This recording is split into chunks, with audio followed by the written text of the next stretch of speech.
Sebenarnya peringatan Hari Anak itu bukan setahun sekali.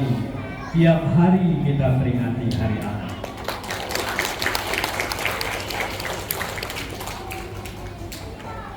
Jadi hari ini kita lihat yang duduk jadi panitia, hari ini kita akan meninggalkan ke depan. 100 tahun Indonesia merdeka itu jatuhnya di 2045. 21 tahun lagi Indonesia emas.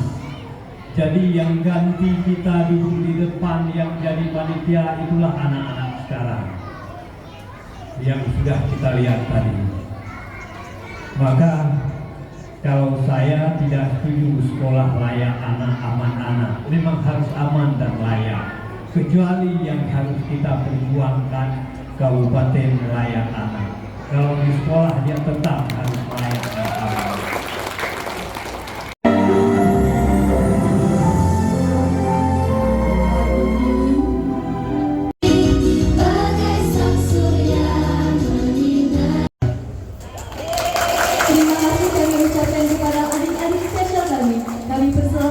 Bismillahirrahmanirrahim. Assalamualaikum warahmatullahi wabarakatuh. Saya Dr. Rizky Yolanda, founder dan supervisi kelas PAUD inklusi Syeda Ramadhani Aceh Timur. Kami mengucapkan selamat Hari Anak untuk Kabupaten Aceh Timur. Salah satu hak anak adalah dapat tumbuh dan berkembang dengan sempurna. Mendeteksi dan menangani secara dini jika anak mengalami keterlambatan perkembangan adalah hal penting, karena penanganan dini akan memberikan hasil yang jauh lebih baik dan bahkan dapat menyelamatkan kecerdasan generasi bangsa.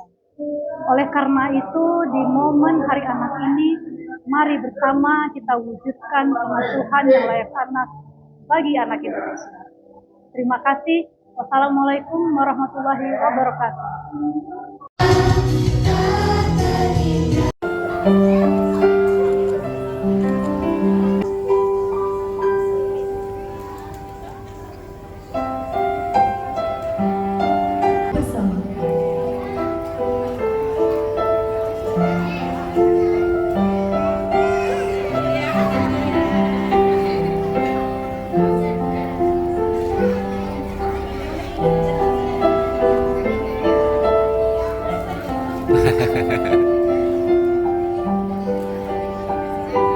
Berkenan kepada Ibu Bupati Kabupaten Aceh Timur dapat mendampingi.